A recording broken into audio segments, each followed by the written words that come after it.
give my advice to people and say that all you have to do is find your passion. It's tough to do that. It's so tough to do that. It's so tough. I was so lucky. With all honesty, I really do consider myself so lucky. And I don't think that I'm done finding my passion.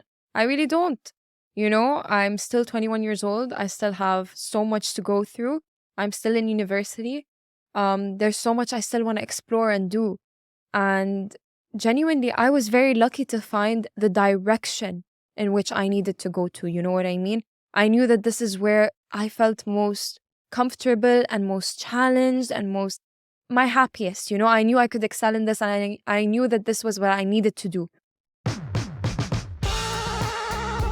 The Nobody's Famous Podcast. All right, here we go, guys. And we are finally back on the Nobody's Famous Podcast. We are back with an amazing season 4, with an amazing studio once again, the Subsonic Studios. We got Luay and Bruno on the keys. It's amazing to be back in this amazing studio. And today I have a very, very special guest who has joined us, the one and the only Annabelle Ghanem. It's great to be here. Thank you for having me. See, she can do voiceover, I'm telling you. You see? A little bit. I just briefed her once. It's all about practice. Takes the time. You can do it. See? Emirates. It's Emirates. You need to, hello tomorrow. Hello tomorrow. There you go. See? It's perfect. It's perfect. I didn't even have to do anything. It's perfect. Free advertising here on the Nobody's Famous Podcast. Thank you. So, Annabelle, it's a pleasure to have you on the show. Oh, it's great to be here, honestly. Great. I watch your show literally almost every morning with my morning coffee. Actually, that's how you, it was amazing. We were just talking about it. That's how you messaged me. And when you did, I was in shock, really. Actually, why? Because I didn't, it was random.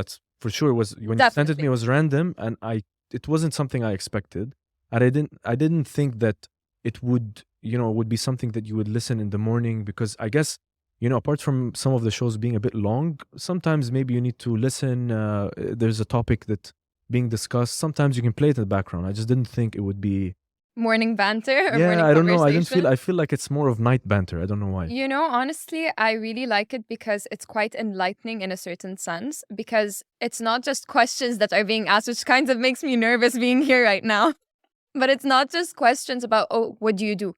It's why you do it. And it kind of goes into the back of why you are the person that you are, and just keeps going deeper and deeper. And I'm just like, where is this guy taking these questions?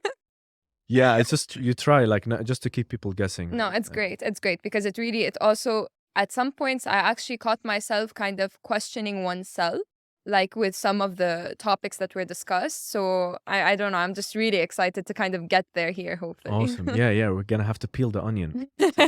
So Annabelle, I'm just going to jump right in here. All right. And, start asking you the questions, since you seem to be very excited and you want to rush it. So let's, okay, I'm joking. So Annabelle, you are double majoring in American University of Beirut, where I went as well. We just found out. And, which is already it's a great thing. It's a lot to do, a lot of work. I can feel the animosity coming in a little bit. I was like, no, because I couldn't even get through one major, and you're just double majoring, and it's like a normal thing, in a sentence, like, I'm double majoring, just double major. Okay. So, and it is in political science and education, which is, again, amazing. Thank you. And I'm gonna touch on a few things there. And you have aspirations to work for UNICEF. You're currently writing for the Phoenix Daily, and you're the Secretary General of Beymun. The list is just keep going. On top of that, you run the internship program for the newspaper. As if that's just casually on the side. Just run that. Have you mastered the art of underselling yourself? Wow, you just hit me. Underselling myself. So as in not giving myself too much credit? Yeah. Honestly, a lot, I think I have mastered that for sure. Because as much as I do, I never feel like I'm doing enough. That's 100%, I take on these roles, and genuinely I was so appreciative of everything that I've received and the opportunities I've received. However, there's always this thing in the back of my mind that's like, I could do better. I could do more. I could help more, And that kind of drives me. It drives me further to kind of achieve all of my goals and always look for better and better.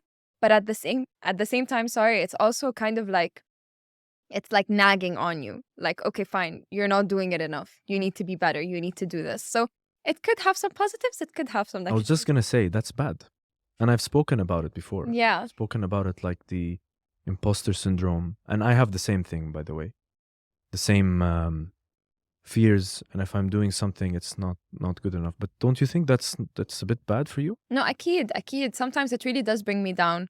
But at some point, yani, when I look back, Kamena, it really does motivate me in a certain way, because when you're not satisfied with anything, then you always try to do it as best as possible. But definitely, yani, if I look at it from an outsider's perspective, I wouldn't recommend that for anyone for sure. But I think again, it's part of you being, trying to find things so you can be fulfilled, but you need to find the balance. Like Definitely. if there's any advice that I could say is that you need to give you need to give yourself a break on some sort of those things. But I can imagine how it is. You go and oh my God, it's one of those days now. No, I need to be doing something. So you're fidgeting. And Yeah, and no, actually, I'll be honest with you. Recently, I learned how important that was. Before, trust me, I would be a machine, hours on the day, no sleep, no nothing, wake up, go, and that really affected me at one point, very drastically, actually. And then it wasn't until last semester where I noticed that no, when your mental health isn't at its peak, that's when your job kind of goes downhill. So recently, like my trip for self-discovery or anything that I've been doing right now is just figuring out new things that make me enjoy my time besides work at the same time. So like I started a cooking class recently. oh yeah, I saw that. Yeah. And I failed at my answer. She was asking, was it cooking, jogging, and what's the third I think one? it was sketching. Sketching. Okay, so get this, right? Okay. I see the story and I want to respond. So I want to click on cooking, but it's in the message bar, so I can't actually cook it. I don't Press believe it. you. Yeah, no, I swear that's what happened. So I don't no, believe not cooking. Sorry, it was jogging. Yes. So and I was trying to click it because I saw she was wearing like a sports shirt. I was wearing an Adidas shirt. I did that on purpose so that I trick people. Everyone picked jogging. And I fell for it. So Annabelle, reading your bio back, it was just, it's clear that you are a writer. Yeah. You really wrote about yourself eloquently, and you speak about yourself in the third person. So it's just like, she has done this, she has done that. Okay. I have a question for you here. Why should I read what you write? Wow, that's a really good question. What's so special about what you write? Wow. Okay. So I'll be honest with you. The reason that I started writing is why I believe people should kind of read my writing. Because I never wrote for fun. I always had a purpose behind it. And I truly believe that it kind of plays into why I'm double majoring in political science and education. Because I really believe education is the key to most of the injustices, to solve them, you know what I mean, in our world. And in order for me to kind of give my perspective or my educated opinion on things, I utilize writing as the form of communication. So when I write, I really do make sure I'm never biased. I really do make sure to gather the entire situation, facts from everywhere. My primary mode of writing has always been actually first person. I love interviewing people. I love getting on the ground. I love seeing the raw stories, and you just get so much more insight when you interview people and that are really going through the things that you're writing about. One article that I wrote was about the Mauritius oil spill that happened a few months ago. This was a devastating tragedy in our world. And honestly, I live here. I live in Lebanon. How would I know what's going on in Mauritius, But I actually had a friend who was from there. And I directly jumped at that opportunity and I texted him and I'm like, hey, can you help me with this? I can't rely on media because, as we know, media in general is very politicized. Yani, I'm Lebanese. This is the best way to describe it. No surprise there. No surprise there. This is the best way to describe it. So getting that first contact information, you could say, is way, way more beneficial to my writing in particular, because I try to bring a different side to the story, you know? And the side to the story that I always aim to highlight is kind of what's going on? How are people feeling? You know? I try to make you feel like the people that I'm writing about Yeah. as much as possible. And that so I'm jumping ahead a little bit here, but does that it leads me to believe that at some point in the future, we're gonna see you, in the battle zone. We're gonna see down in like the streets, just asking people questions. Do you think that's something that you aspire to do, or that's just gonna be a part of your life? I think this is definitely the starting stage, I would believe. I love being down with the people. You know, it's always been something that I've really, really wanted to do in my life. Like, especially for example, with the October Revolution that happened in Lebanon, I was on the streets from the very first day. Um, I really feel like I have an emotional attachment as well to people that are suffering. I don't know why. I always look at it in a way that's like, I was so privileged just because I was lucky, you know? And then you have so many kids out there who are just not as lucky as I was and that are really struggling and grow up to struggle even more. And this is kind of part of the reason I want to work in UNICEF, because it's not their choice where they end up. So I would hope to start on the ground, because that's where everything is. And always remember that it always starts at the ground. But I would really, really hope that one day I would reach a place where I can not only change things on the ground, but change them on a larger sphere, a countrywide sphere. You know, my only hope is that I can make a difference in the world, but mostly for my country as well, who has suffered so much, so much. So I want you to watch this in 10 years time. Come back and watch this show and really just watch just this part and see if this is, if you fulfilled this dream. I will. We're going to I watch hope it so. together and we're going to see. Yes. We're going to watch it together and we're going to see, because everything that you're saying, it's it's selfless, it's very ideal, it's the positive outlook on life, but let's face it, it's not reality. Yeah. And we'll see how it goes. I'm sure there's things that are going to happen 10 years down the line. Let's put 10 years as the kind of margin. the margin. We're going to check back, as Matthew McConaughey says, all right. All right. Idles him in 10 years. Let's look back, let's look back in 10 years and see. But, again, it's an amazing outlook, amazing choice that you're making, selfless and idealistic. Idealistic for sure. But at the end of the day, I have a question for you. Hit me. Who creates reality? Yeah.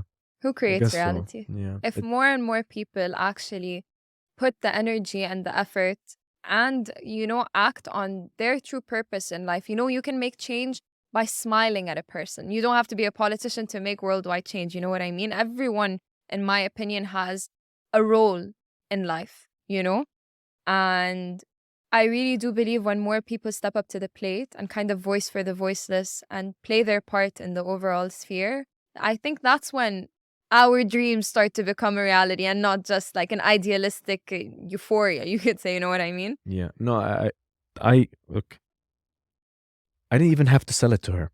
You just said the voice for the voiceless, and that's part of what I'm trying to do here as well. People that, need the platform, or people they need to speak, and I also believe, as you don't really need to make or be in a certain position to create change. Definitely. And at the same time, I always say this to people, I always believe anyone can do voiceover. So that's where I try to add, because as you said, you can change somebody's day. You tell them that piece of information, there you go, you're doing ads for Emirates, so there you go. It's all part of the to be able to give some of your knowledge or experience to somebody else, and you might change your day, as you said, and not many people are as privileged. Not just that, it's like, this is how you grow with your environment. This is the difference between people that aim for success, in my opinion. People usually aim for individual success, but honestly, I will tell you 100% that is not success. Let's take Nobody's Famous for an example. I love this show. Why? Because you bring out the best in people. You make them think. You kind of go deeper and deeper and deeper, but it's an overall effort. You're making not only your viewers, grow in the process, but the person that's sitting in front of you grow with it. You know what I mean? And so you're not just creating something for success, you're growing with your environment. And honestly, you will never be successful if your environment isn't successful. This is why it's so important, to prioritize the growth of the people around you as well, and not just your individual growth. Couldn't have said it any better. Really. I mean, she already closed the show. Just let me just finish. Why do you have to just stop it from now? Guys, this is a 20-minute show. That's it. It's done. Okay, I didn't even get through oh my God. So as I said, Annabelle, hold your horses. There's a lot to go. I'll try. Through, please. And the third question, you wrote to me, this is something that you wrote actually. She hopes that her work and analyses would one day enlighten a new way of thought, creating a world where injustice is but a mere whisper, and inspiring people to be the change the world needs to see. And let's face it, I mean, is this really like, I know it's an outlook that you have to have, but is this really what reality is? I'll tell you something.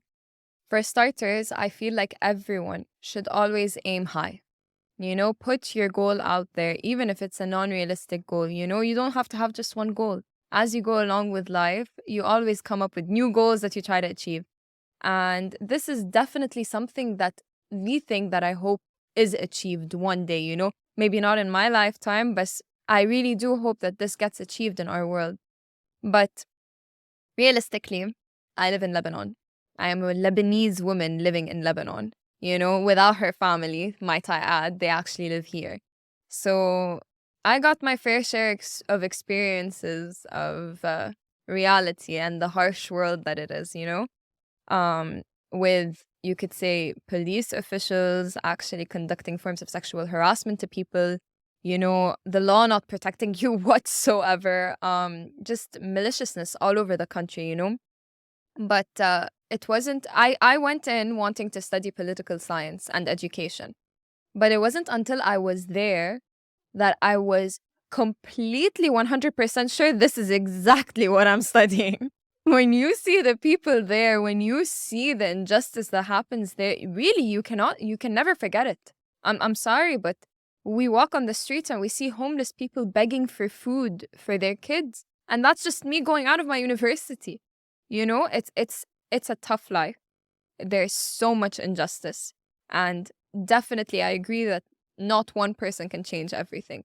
And that is why I hope that my writing enlightens a new way of thought. Because the more people join this course to kind of try to instigate change for these particular injustices that are happening, the closer we are to achieving my unrealistic goal.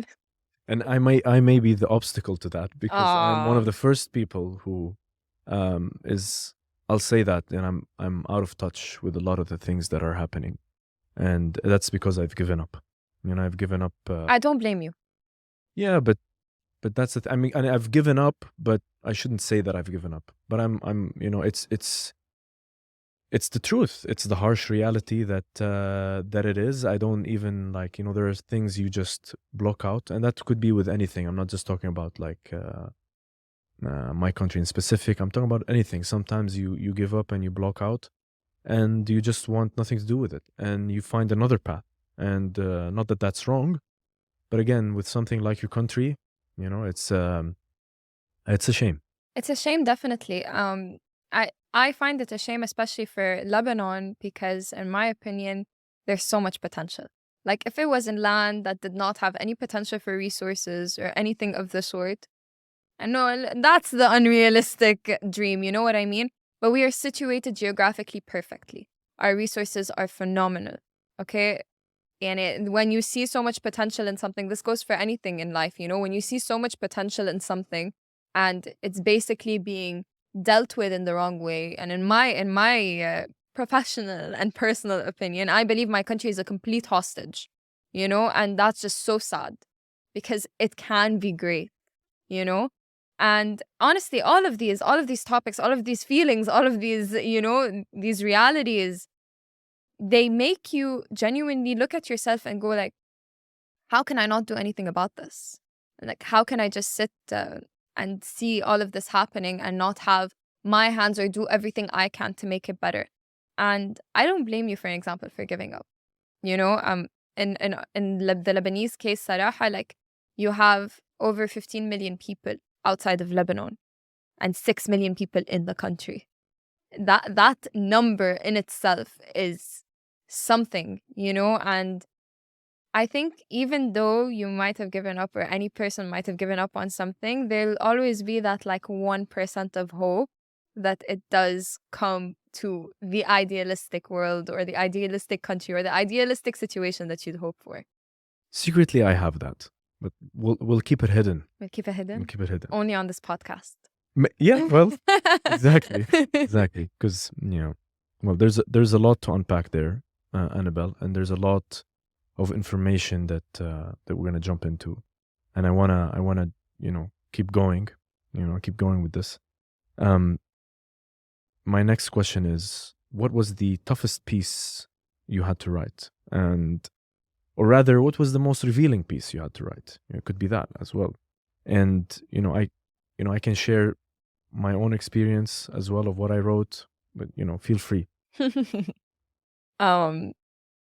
The toughest piece I ever wrote, after the August 4 explosion in Lebanon, I wrote a piece, that entailed 24 raw stories from 24 different countries and 24 different expats. And basically each of those expats, they provided raw stories about how they felt during and after the August 4 explosion. And that piece got so much attention and it delivered the message that I wanted to deliver, to both give expats who, personally, I was drenched in survivor's guilt. It's an actual thing. Oh, yeah. It's an actual thing. Seeing that happening was just one of the worst moments of my life, especially not being there to help. That played a huge role. So my goal for the piece was to, one, give a platform for these expats to express themselves somewhere where they will genuinely be heard, The piece got published. So I felt like I was giving them also a platform to rant, just to completely rant about the situation. And also, I was showing the Lebanese in Lebanon that no matter the distance, there's always going to be that sense of unity. That day, we saw Lebanese from all over the world just join together. It was one of the most beautiful things I've ever seen, because this is what we'd hope for our country to reach one day within the national and political sphere, The divide is just so massive. And it was just so nice to create a piece that kind of embodied the principles that I hope the people in my country embody later on, on a day-to-day basis, not just when an explosion happens. I was just going to say, shame that it took an explosion to have, 100%. for that to happen. Selfless again. I mean, what can I say? And, those 24 people, I'm sure, have been very grateful, and they just got to say what they had to say. And I think you have impacted others who felt the same way.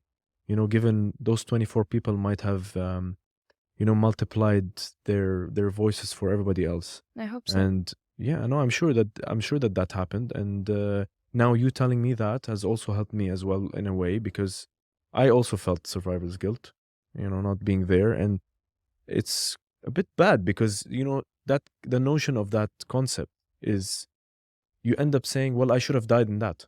Yeah. And that's horrible. That's a horrible thought. Or I should have been, I was very lucky to be here during the explosion because my house got completely destroyed. Completely destroyed. Genuinely, I live in Ashrafiyeh. So it was very hardly hit and the house was just shattered. And it was at a time where I would probably still be sleeping, lazy me, at that point, But no, and then you just look and you see people, like my friends had to go to the hospital. My cousin got stitched at a veterinarian store because the hospitals could not admit any more patients, and she was 3. It it was something else, you know? And then being here, comfortably sitting with a roof over my head, I couldn't sleep. And I'm pretty sure so many people around the world felt the exact same way. So that piece really meant a lot to me. And I was so happy that it got the attention that it deserved. And that's what I hope to do with my writing. I really do hope to provide platforms for people to express themselves and to speak about their situations, you know, voice for the voiceless in a certain way. The more you speak, the more everyone is getting convinced. By the way, just FYI. And so for things don't take a very dark turn, let's lighten it up a bit. So before we actually formally introduce you, and Okay. we've touched on like so many topics, I didn't even introduce you yet. What's the lasting impression you think people will take away from this show?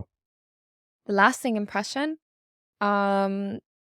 I don't know, actually. I just hope that they look at the show and go like, whoa, maybe there still is hope in certain people. Maybe there still is hope in certain countries, certain situations, you know? I just hope that people actually listen to what I'm saying, because sometimes people just need to hear one voice in order to get that motivation, get that drive, you know? Start doing what they were always meant to be doing.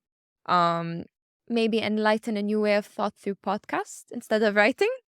Maybe. That's why I actually started podcast. Yeah? Yeah, because I was writing and I found it quite tedious for me. I mean, don't get me wrong, I was like super like into the writing process, and I would walk around, I would see things, and immediately I'd think of an article to write. Yeah. And I just write the draft on the phone and get ready to Wow. write it at some point. I mean, if I open up my blog now that I used to write on, there's going to be like 50 drafts or more of just stuff that I thought of and I never continued. But then I realized that the process, especially that I was interviewing entrepreneurs, Yeah. I was doing the same thing as you. I was asking them a question, let them respond. And it's not the same as a podcast. It's not the same because you can always, of course, you can edit on a podcast, but there still is the natural raw conversation. And with writing, I would just take an article, and I'm a bit of a perfectionist, which is very bad. So I would just spend like such a long time just perfecting it and sending it to like my 8 close people who I know that Yeah. are going to check it and really actually want to, you know, like read it, because reading is also tough for people to actually read an article. Definitely. So yeah, it only came with my co-founder, Alex. You know, we came up with this. I mean, you know, I approached him. I wanted to do something different. I want to actually do something in gaming, actually. And then, you know, a year went by, and we just talked about it again. And he was like, "Why don't you do podcasts?" And that's how it is. So as you said, you know, that's where it came from. Good things happen at the right time, in my opinion. Yeah. You're right. It was the moment, and things started, you know, happening, and we added the video element to it because I always wanted to do. This was a great touch, by the way. You know, for an example, I've recorded podcasts with Beymun, and it's just voice. You know what I mean? And okay, that's fantastic. Not the same. I like voicing. I like voices. وكل هالأخبار. But honestly, there is definitely an element when you see the people and their facial expressions and how they get into it and stuff. It's different. It's definitely different. Yeah, I mean, I already saw from your eyes, and we were talking about the previous subjects. People will know. People will know. So Annabelle, we're gonna go on to the next section. Okay. Where I'm gonna formally introduce you to the audience. Please do. So Annabelle, I'm sure you've noticed that we've spoken maybe close to 30, 40, I don't know how much it is now, and I didn't actually introduce you to anyone formally. Oh. So how about you go ahead and do that briefly? Just briefly, like, give us like a snapshot of who you are. Okay. So my name is Annabelle Ghanem. I'm a 21-year-old Lebanese, currently studying at the American University of Beirut. I'm double majoring in political science and education with a double minor in international law and human rights and transitional justice. Hold on. So a double minor as well? Yeah. Oh, okay. It's just casual, just very casual. Just casual, you know? All the guests are just casual. I started the company. I did this, I did that. You know. All casual. All casual. Please continue. Thank you. Also, I work currently at a independent newspaper in Lebanon, which is definitely something that's kind of big for me because I really do strive to work for companies that embody the same values that I embody. and that newspaper is the Phoenix Daily. And as much as I love the Phoenix Daily and what it stood for, I aim to grow higher in the newspaper, sorry. And with that, I became the chief of their internship program, a member of their human resources team. I'm a writer there as well, and a member of the editorial staff. Beyond the Phoenix Daily, I was so blessed to receive the position for Secretary General in one of the largest conferences in the Middle East, Beirut International Model United Nations. This was a dream of mine since I entered university. I was in the MEN sphere for quite some time, and I still am. I currently am participating in around 5 international conferences lined up from now till June. And hopefully this weekend I will be chairing the largest conference in Europe, a committee, League of Nations, within London International Oh, Model wow. UN. So that was a huge achievement for me. I was very excited for this. And yeah, that's a little bit about me. That's a little bit. What is going on? What is going on? I mean, I was going through your profile and some of the information, and honestly, like, I mean, at your age, I was just trying to get through university. Oh. Be very honest. Like, I was trying to get through my classes. I was trying to get through, you know, that's if I even studied, you know, I was just like, it's crazy. But here you're not, you know, I mean, as you said, you're not only in Beymun, but also London MUN. I mean, all this stuff that you said, how do you, it's only now that I've realized how I can like manage different tasks. You know, it took me some time to have a routine, have a plan going, write and visualize my tasks, do this. We've spoke about it before, how you can really visualize your tasks and use that to do the easy ones first, you know. I pride myself on knowing how to manage my email pretty well, Oh.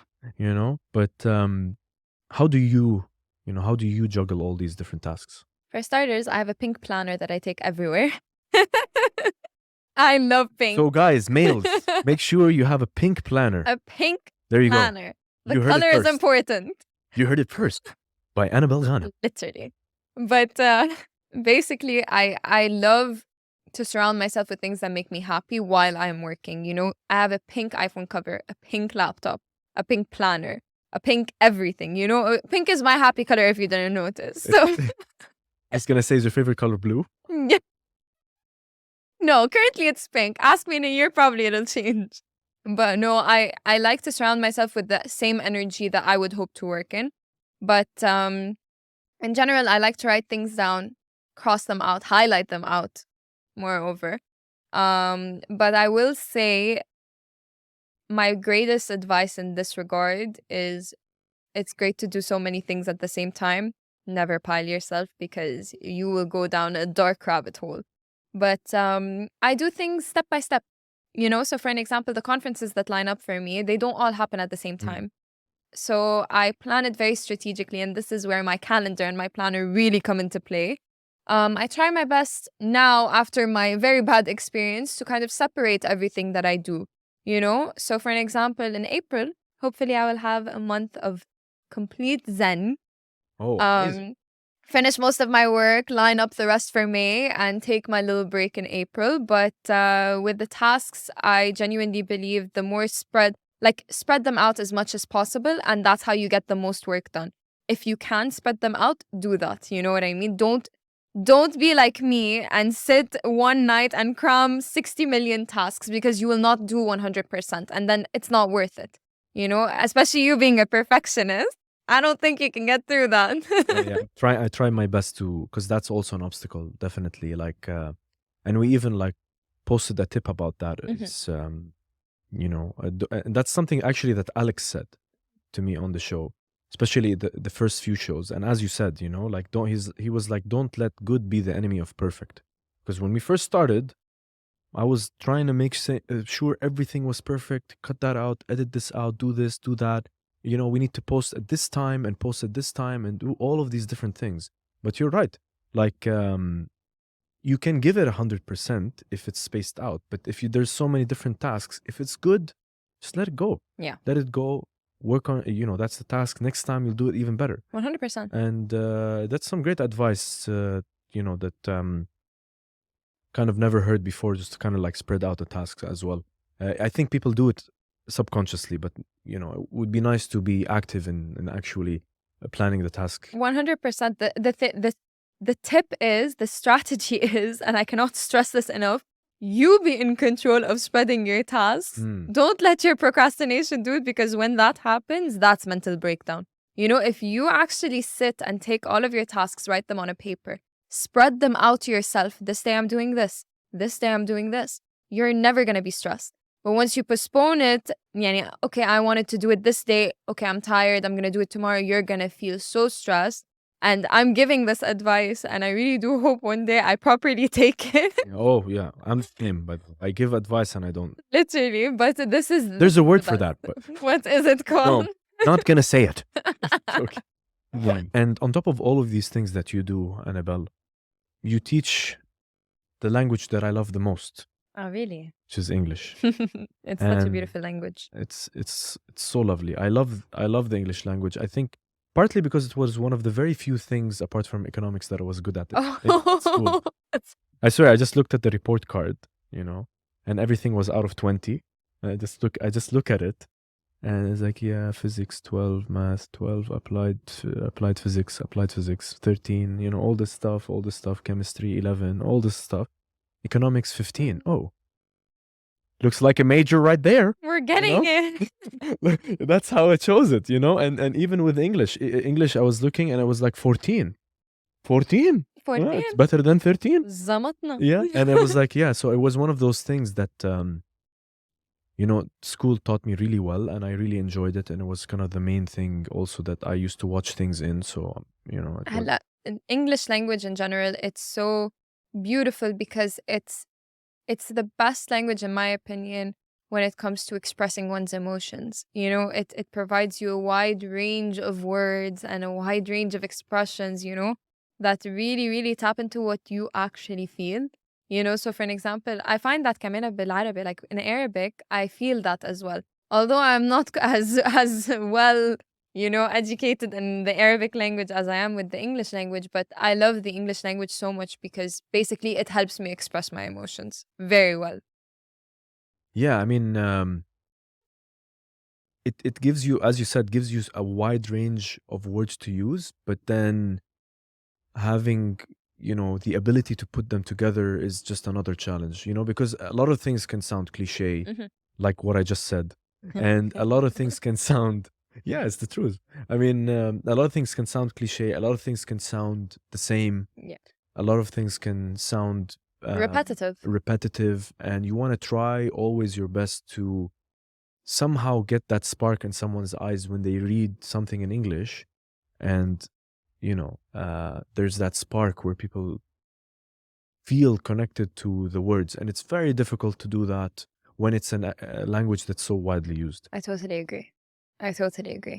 The reason I started to teach English in particular is because I wanted to give people that option to kind of express themselves in a language that's kind of very, very common. Like I would say it's the most commonly used. Actually, that's Chinese. Chinese is the most spoken language, but English is overall the international language at the moment. But I wanted to also help people kind of express themselves within this language, using it in a different way, you know what I mean? So for starters, when I started teaching English the first time, it was in the English teaching program in my university. And this program actually had people who don't speak English. It was a volunteer program as well. It was, they didn't need to pay, and we volunteered our efforts and our time, And it was people, women and men, coming from their day-to-day jobs to learn a language that I, a freshman, was teaching. That was something on its own, but I really enjoyed that because I felt like I was helping people who were accomplished in their own fields. They spoke Arabic, they were dominant in their fields. It was very normal, But they wanted to pursue a different light, one that could potentially open a lot of doors for them, outside of Lebanon, in Lebanon. So it was nice that I was part of that process. They sat in a classroom, people that were literally more than 10 years older than me, and literally more than 10, I swear. And they were just sitting there, and I'm teaching English on a whiteboard. Amazing. What cat, dog. Is there nothing that you can't do, Really? No, because if you think about it, that really adds, puts a lot of power in your hands at a very, very young age. And the thing is, on top of that all, it's language, and we take it for granted. We subconsciously um, realize that language is very important. But if you think about it consciously, uh, people relate to language. I mean, it's how people understand things. So, for 100%. example, like I shared the show to one of my Mexican friends. He's Mexican Spanish, and I told him, "Can you share with one of your friends like in Latin America?" And that person never resonated with the show because he was like, "Where's the subtitles?"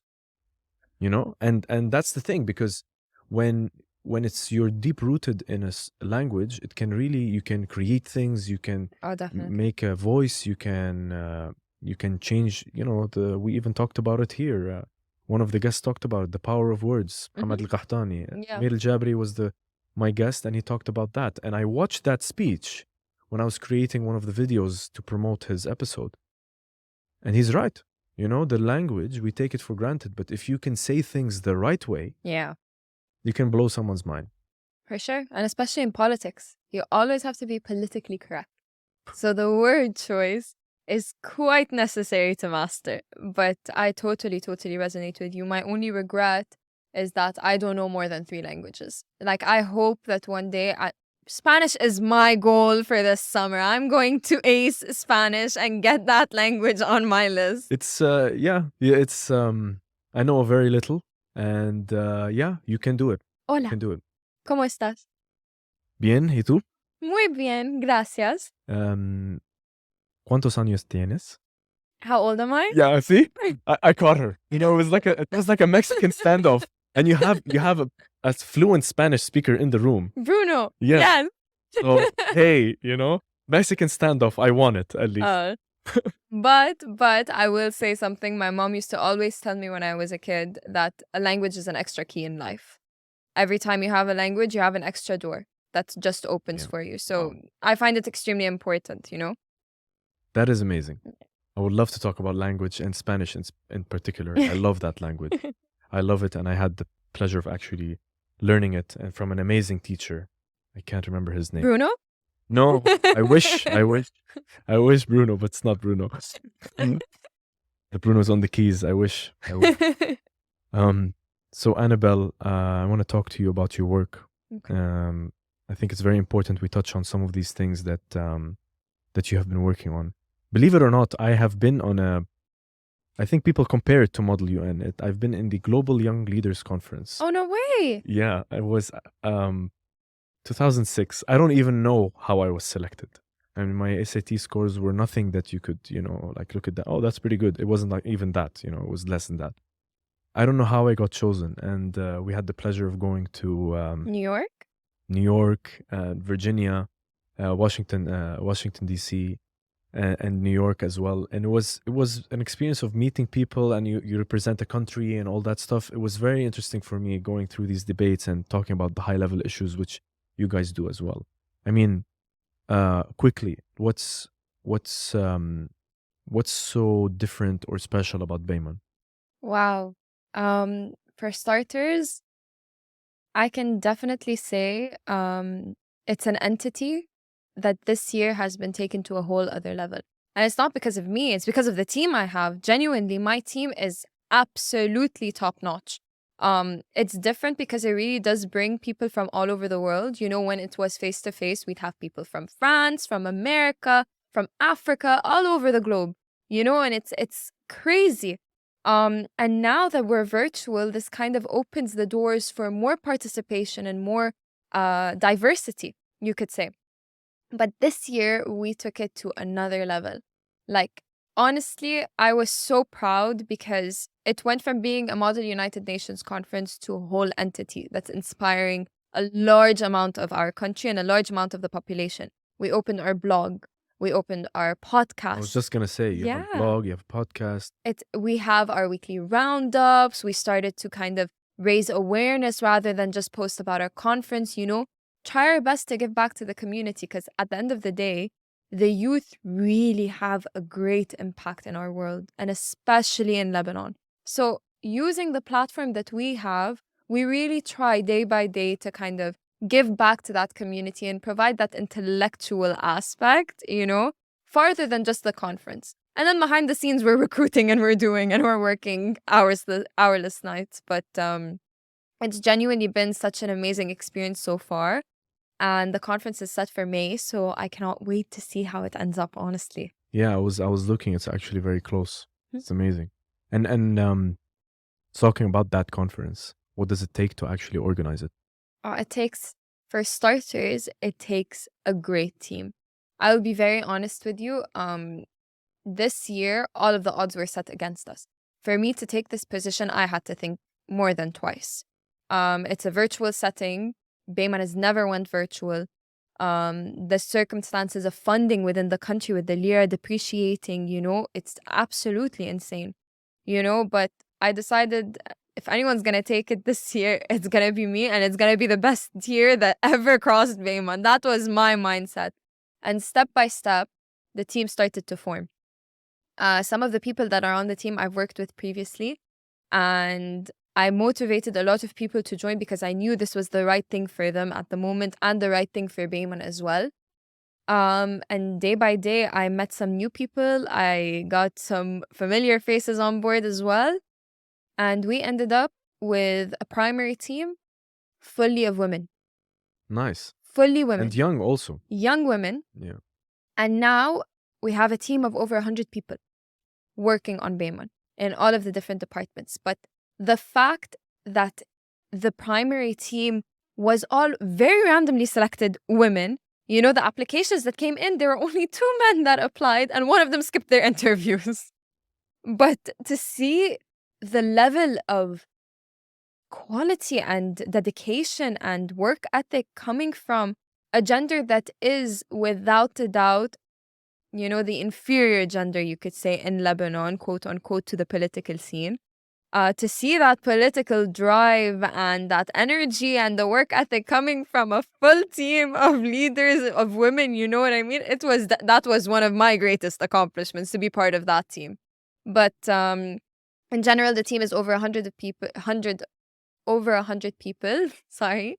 And it's fantastic. Each branch works on its own and they kind of correlate, and there's just a lot more unisons happening, and it's coming really well. Awesome. I mean, you're just at the beginning, and to make such a big change, you're managing, think about it, you're managing a company and as a CEO and really like making changes. No, really. I mean, if you think about it, it's preparing you for whenever, you do have your own company or you do have your own venture and all that stuff. It's all part of that. You're going virtual. I mean, all the companies around the world were trying to do that. Totally. It's trying to be prepared for the new normal and the new work from home and all this stuff we've been hearing about for like the past period. And what draws you to this field of politics and debating? Politics and debating. With all honesty, debating is the reason I went into politics. Because that's how I got introduced to politics and international affairs. In high school, I was 15. I just did a speech for my student council at my high school. And I was approached. Sorry, wait. Casual again. Just did a speech. I was 15. I'm sorry. Sorry. I have to cut the guest off. It's just casual. Okay. Please continue. I mean, it was... You don't mean anything. Okay. No, but then I was approached so graciously, honestly, by a professor who I will always remember till the day I die. His name is Mr. Ridha. And he approached me and he was like, hey, you should definitely join MUN next year, because at that year I couldn't join. I was in grade 9. So next year, got my suit, joined MUN, went to a conference and won an award in my first conference. And I was so shocked at how much I enjoyed this and at how at home I felt, honestly, debating these topics and talking about helping not one person, but so many people. I wanted to be a writer before that. I wanted to be a writer or a PR, something like that, And I never felt more intact with myself than when I started MUN. And it just grew and grew and grew. And I expanded my knowledge in politics. I started reading newspapers. I started researching. I started writing. I grew up and then I wanted to go into political science. طبعا my parents were like, what? Excuse me? What do you want to go into? Where's that business degree? Where is that business? No, lawyer, please. Oh, even lawyer. okay. Or doctor. There you go. The typical Lebanese parents. But I said no, I wanted to do political science and I wanted to help masses. And unpopularly, honestly, because a lot of parents, when a Lebanese woman would say, oh, political science, they supported me very much. They pushed me and they weren't scared. They told me that life is filled with a lot of challenges and you're going to face so much, but you can overcome it. You just need to be smart and you need to be vigilant, And they sent me to Lebanon alone, where I had to see that firsthand, see the political corruption right there in front of me, live through it, and come out 10 times stronger than when I went. And this is me. Casual again. I have to say it, but I think this is you are very lucky, to have found your passion at such a young age. Yeah, for sure. And this is not wrong, but there are many people who still try to find their passion, and that's fine. I mean, 100%. There's people in their 50s, in their 40s, in their 60s, trying to find what their passion is, and it's super normal. I mean, I was late to my own party, which was voiceover. Really, no. I mean, I was late to it. It was just something that it's a passion, right? What you're doing, your job is something, your side hobby or something like that. But when you find something that you really enjoy and you really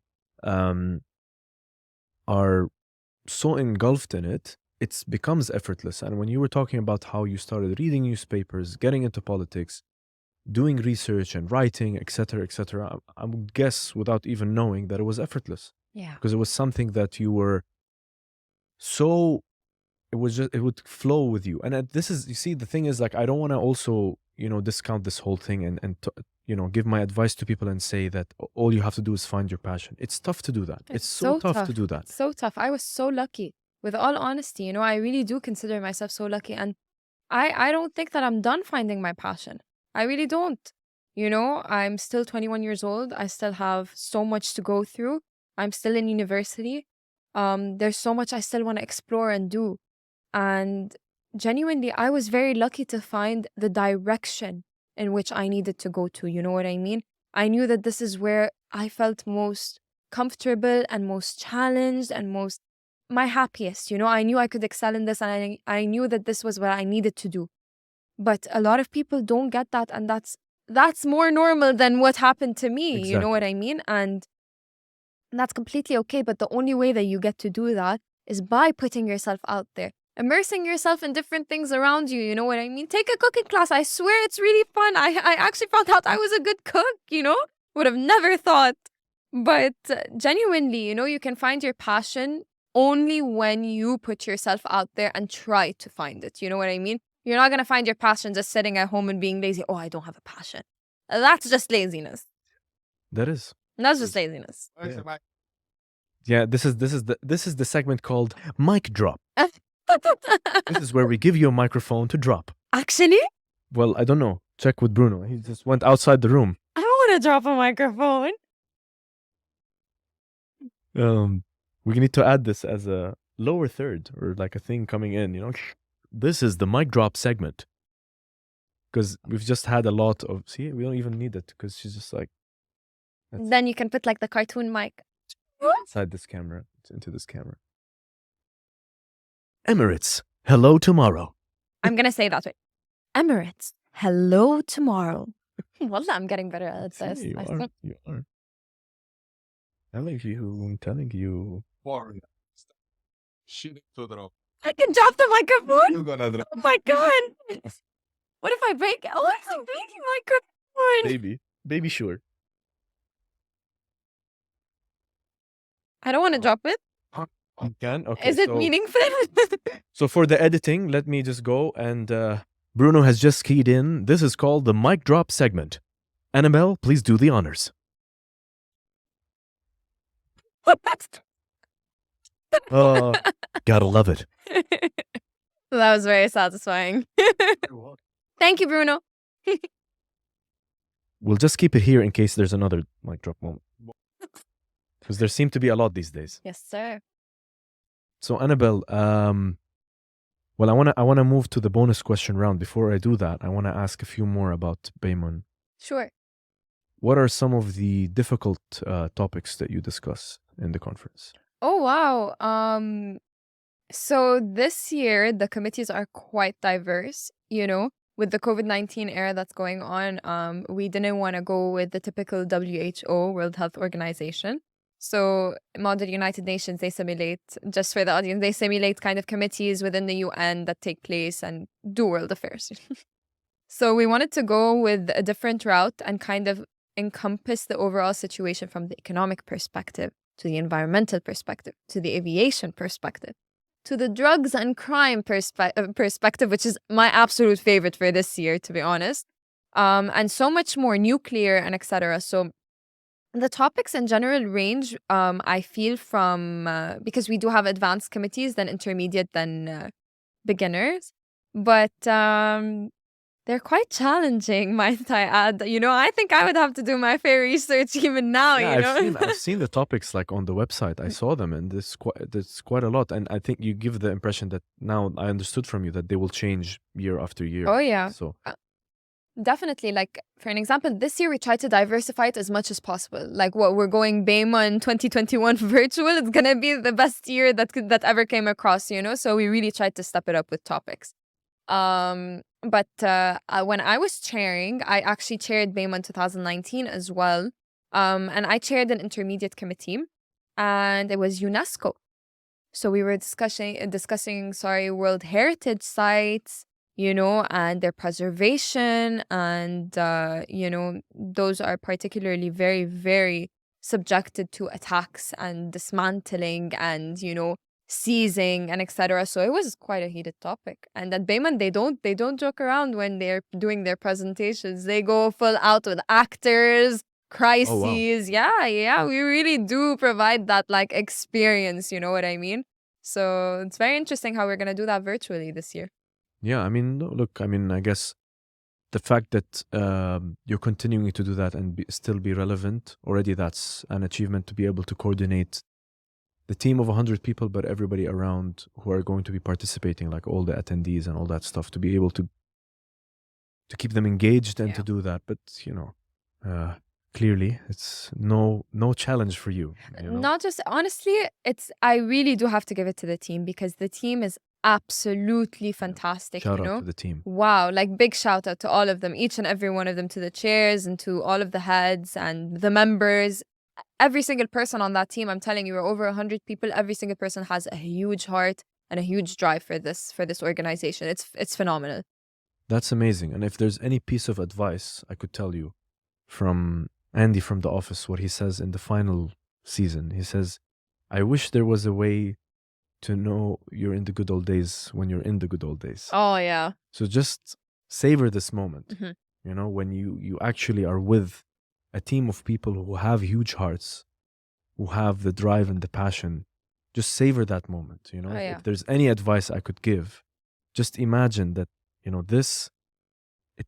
let's face it, it might not be permanent. It's quite hard. Yeah. It's quite hard to find, and I'm still in university. I know when I go into the big dog world, I just hope that I find a team that's this dedicated and this passionate.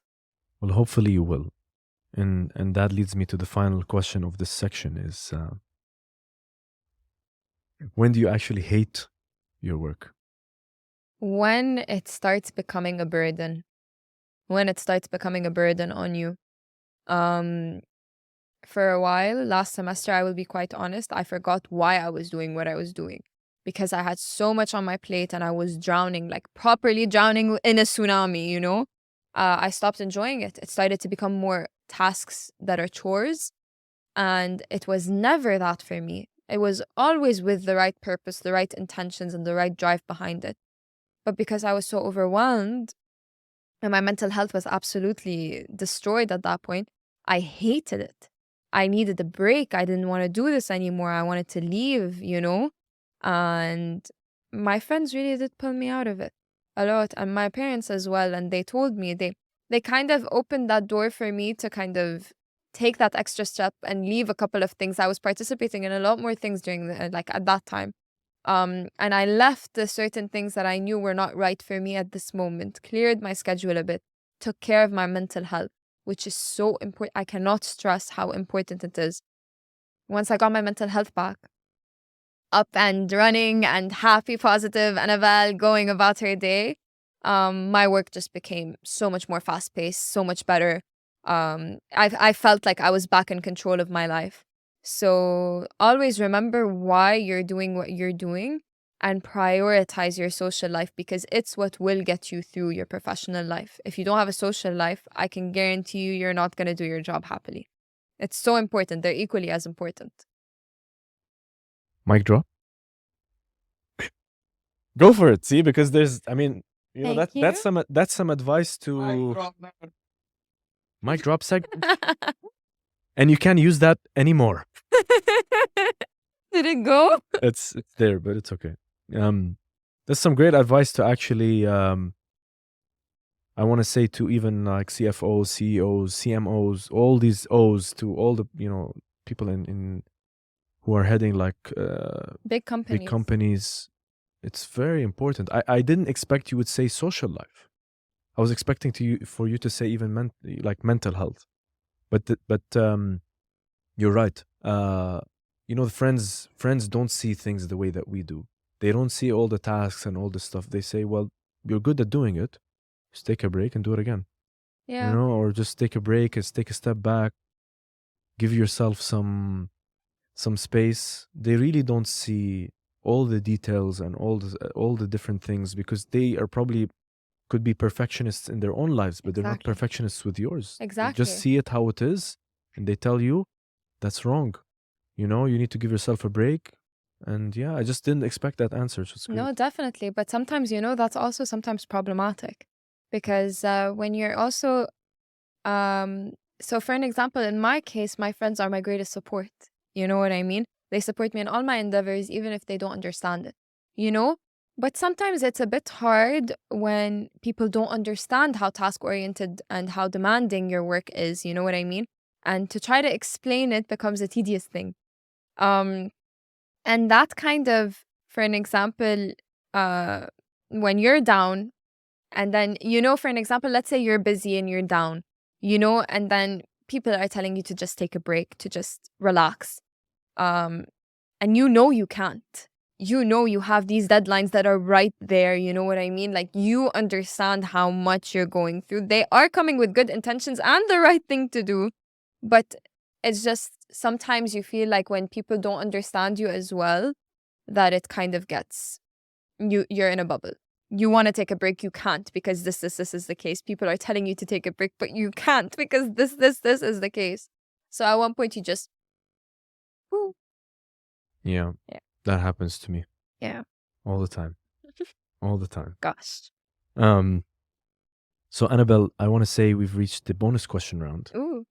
Call it bonus question, but it's like a task. Yeah, but when I write them down, they're always other questions. Oh, okay. So I call them other. It just doesn't sound as fun as bonus question round. Yes. Mic drop.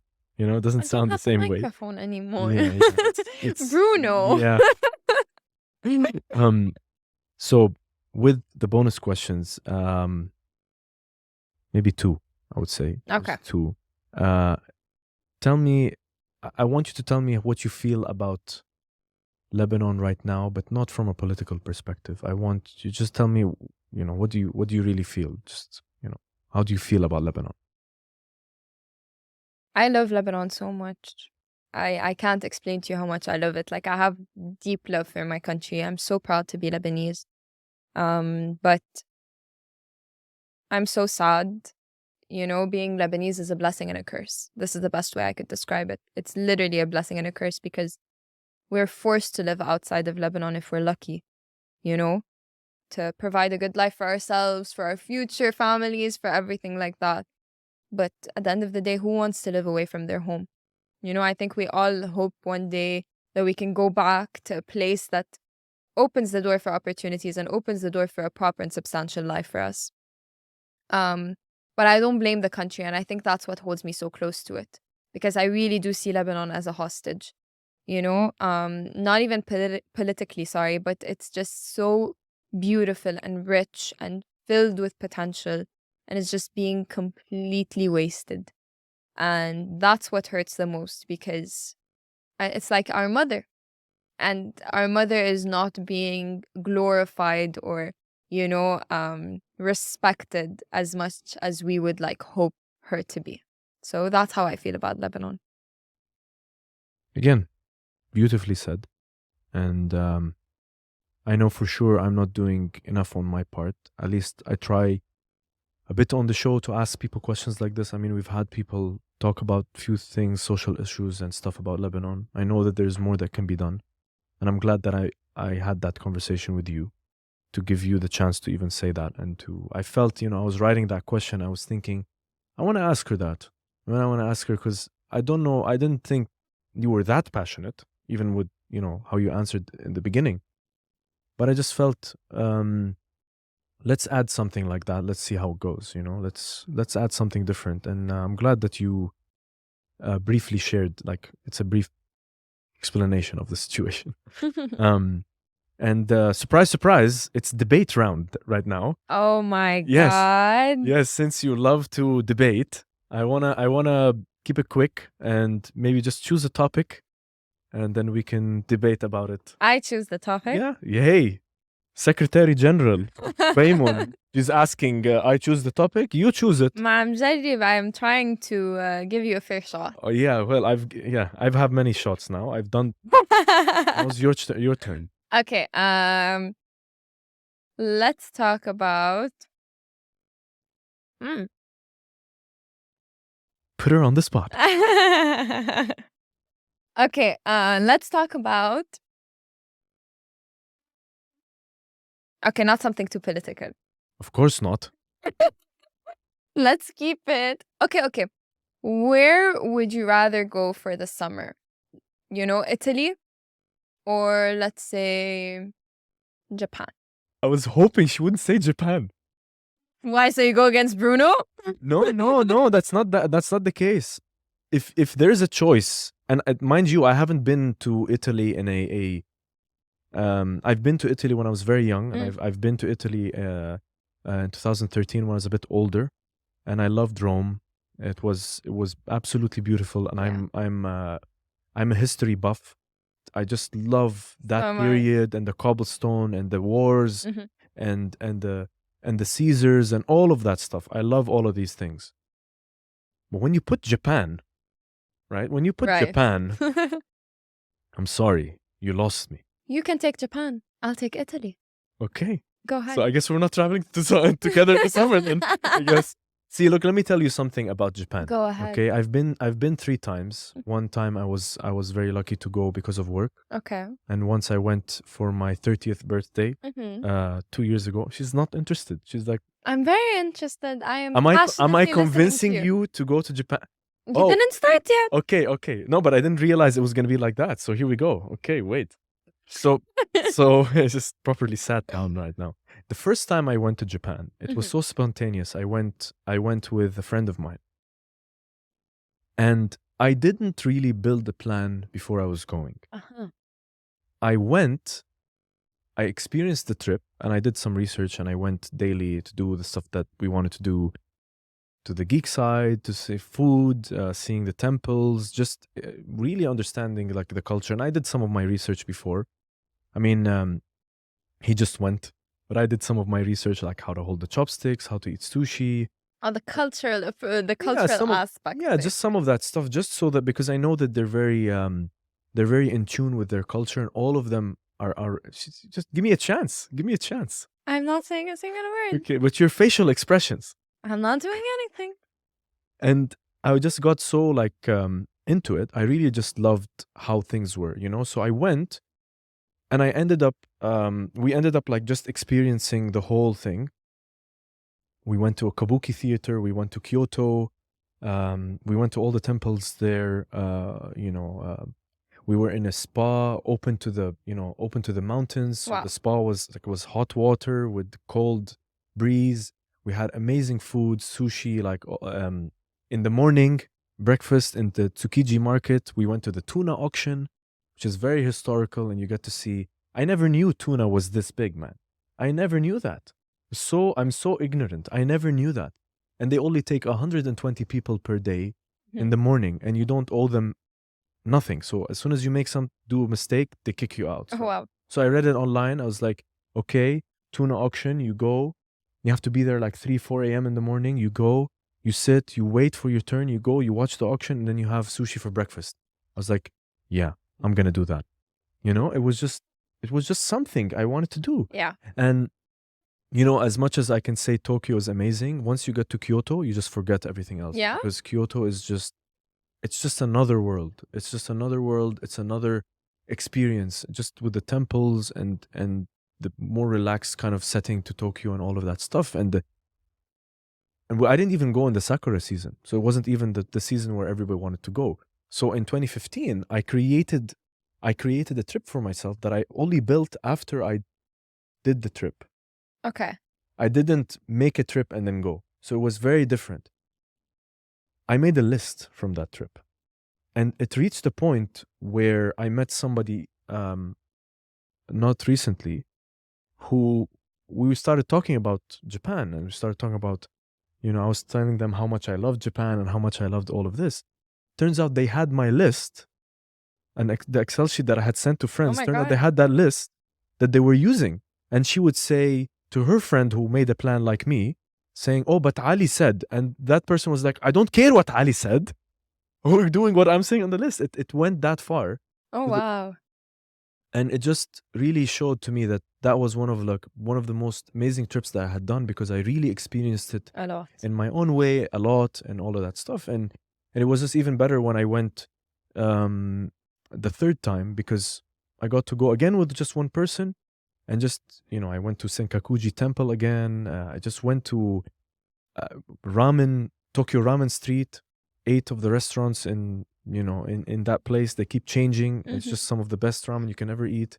She's not convinced. I am. And you know what? It's just amazing. Yeah? It's just really like the culture there. You just engulf yourself in it. And it was something that really, people who are watching will know how passionate I am about Japan, and just the history about it as well, even just drew me even more, And yeah, that's what I would say about Japan. Oh, wow. I think you won. You didn't make your case. I'm joking. Let's go for Italy. For starters, I have a question before I begin. What season did you go to Japan in? It was random. I went like in May, June. So it was raining and stuff. So it's part of the experience. One day it's raining, one day it's sunny. So you are saying that in a question where Italy or Japan would be the ideal spot for the summer, you would like to take me to a place in the summertime where it's raining? Wait. It's Where's the mic, Bruno? Mike is gone. There's no mic segment anymore. There's no mic segment anymore. I personally think that as beautiful and eloquent your description of Japan was, I don't think that it fits the summertime. However, I can tell you why Italy would be the ideal choice for the summertime. And she lights up. Honestly, I've been to Italy twice. Most beautiful country I've ever been to, honestly. But what's nice about it is that you experience multiple seasons. You can go to the suburbs, which is very, you can tan on the beach and sit and relax and everything. And it'd be great for the summertime. And you can go to the cities and experience that, but you don't get engulfed by rain like. Good effort, though. Yeah, okay. So I can see why now she's Secretary General. I'm going to watch an actual debate at some point and see. We'll see we'll see what's gonna happen. So, Annabelle, in an effort to end this quickly and remove the humiliation that I've put myself in, I'm gonna go to the conclusion of this amazing show that I've just had with you. I don't know what to say, really. It was such a pleasure, genuinely. It's been amazing, and the pleasure is mine. I wanna ask you this: what drew you to the show? Um, like I said in the very beginning, with all honesty, this show stands out so much. Just from the visual aspect as well, but also because it really doesn't aim to kind of, okay, what do you do? Tell me what you do. It's more why you do it. And it really goes deeper into who the person is, and it really does represent a lot of people in society. The questions that are asked really do make you think, and I feel I personally resonated with a lot of the show segments, you know what I mean? And I just love that so much, and it's just such a pleasure to like listen to and watch, and just always learn something different. Learn something different about how people think, about sometimes the corporate world. I watched the one about the athlete as well, learn about people's personal struggles, resonate with people's struggles, with their successes, and it's just a great show to be around, really. And this was such a pleasure. It was a very nice conversation, very nice debate as well. That was the highlight, but I'm sure it was. I'm sure it was. And with that, what do you think about the name? Nobody's Famous. I love it. It definitely sticks. Which reminds me that I'm not famous, but no, it's definitely something. And now you see why the show exists. No, because it's really, I'll tell you something. Nobody's famous because at the end of the day, we're all we're cut from the same cloth. We're made the same way. We are all people. We should stop putting this superiority within the human race. And I think that this kind of really, really depicts that. And I feel like your show really depicts that as well, Come from all corners of the globe, all professions, whatever you are. Just come and be you. And then go deep, deep, deep, deep, deep. So I really like Nobody's Famous. It's like a model UN. Yeah. It's like a little model UN where Ali always loses. Exactly. So come on down and lose with me. Wow. Wow, she just destroyed it. Destroyed it. He opened the door. Yeah, I You, know, like, but walked right we're like a into that. phoenix. We'll rise from the ashes. Oh, wow. Rise from the Oh, wow. See, no, I can fix it. I'm not that bad. Okay. Man. I can fix it. My God. Where do I go from here? I don't know. Okay. Two more questions. Three more questions. Quickly. You're arguably at the start of your life. Okay. What are you really sick and tired of? COVID-19. I'm a traveler and I haven't traveled in a very long time. And I'm very sick of that. Okay. Yeah. You share the same pain as many people, I guess. Oh, yeah. Very large portion of the population who have the privilege to travel, obviously. And we took it for granted. Big time. Honestly, this is my biggest regret, You never know, genuinely, you never know how precious time is until you don't have it. Genuinely. It's crazy. This taught me so much. This pandemic taught me so much. I'm sure it taught a lot of people different things. I'm so appreciative. I just don't want anyone to leave. Khalas, I want to do as much as I can with all of the time that I have, and I'm never complaining about anything. It's a great message, and we're going to be thinking about it way more, I guess. And in that point, what's the next big thing for you? The next big thing for me, I want to try something different. This has been a great journey so far, and I'm almost done with university. I love MUN, but I feel like I reached my peak with it. I've gotten everything that I aspire to, and I'm so grateful and lucky for that. And my writing has developed, and everything that I set out 3 years ago when I first entered university, I feel like I've reached a place where I am actually pretty okay with where I am, So now the next big thing for me is finding the next big thing for me. Oh, wow. That is amazing. That's pretty good. It's pretty good. He's doing the Lebanese thing for those who can't see. That's when you know it's good. Like, That's the Lebanese mic drop. yeah, and it's just wireless. Pretty good. Pretty good. The final question, Annabelle. Yeah. Do you have a question for me? It's like, how can I make him lose the debate again? Tempting, but let's stray away from that. But why do you put so much effort into Nobody's Famous? Why is this still going for 4 seasons, and what draws you to it so much? Finally, something I've never been asked before. Yeah, it's throughout the years, not like just with this, just anything, even with my work, voiceover, or anything else that I've been trying to do, you always have points where you're like, this is it. Khalas, I want to stop. I don't want to do this anymore. And I've had those days. I've had it recently. I will have them in the future. And I started to put more effort because, first of all, I saw the amount of effort that Alex was putting, and I felt, Responsibility. I felt so bad. Yeah, I felt so bad that I was not doing the same, or maybe not doing what I should have been doing from the beginning. I was a bit, I wasn't planning really well and managing my tasks really well, and even organizing my time, and I was prioritizing different things.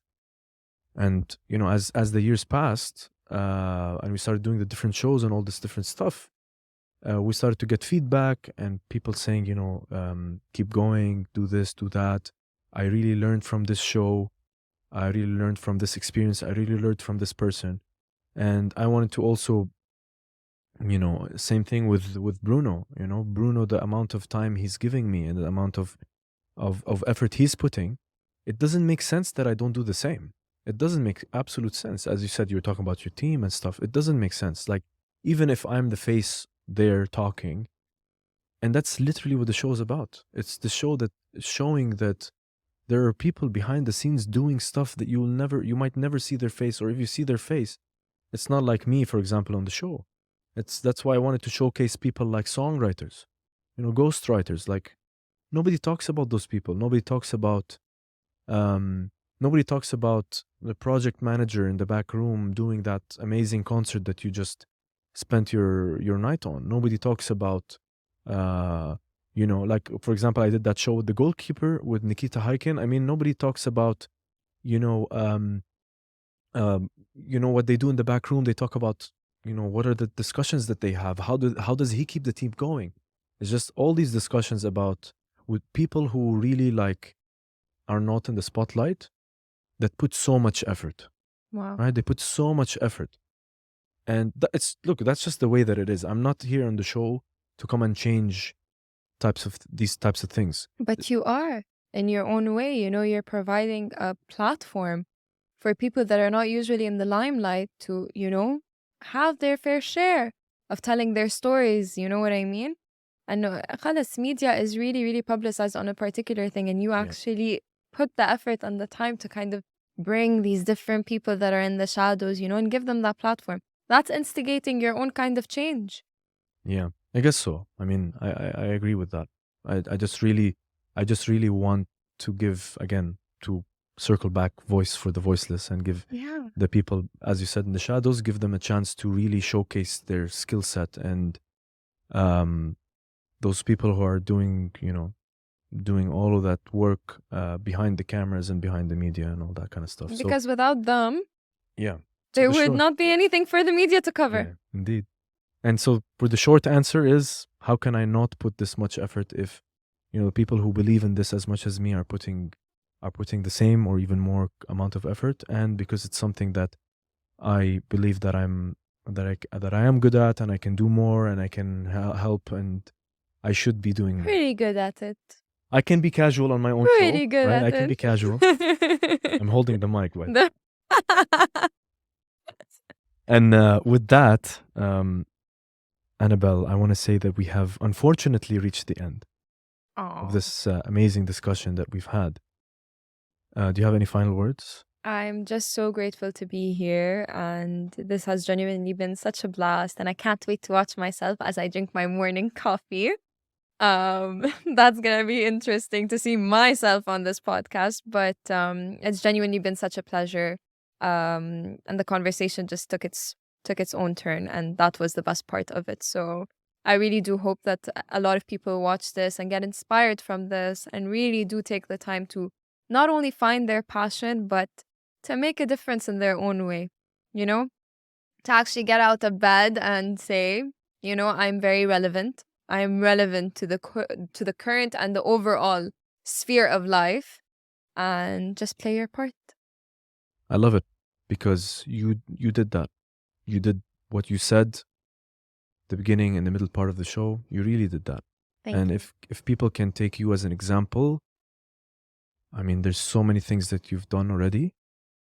I can't wait to see, like we said, in 10 years' time, what's next. Watch this back.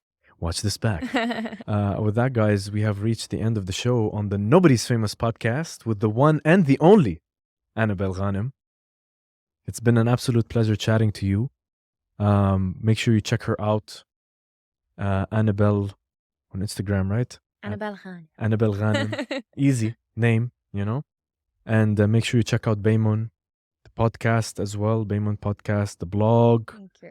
the weekly roundup, all the amazing stuff, and the conferences and everything that Annabelle and her shout out to her team are doing. It's amazing. You can watch this on YouTube. You can listen to us on SoundCloud, Spotify, Stitcher, Anghami, Apple Podcast. Apple Podcasts, the most important one I forgot.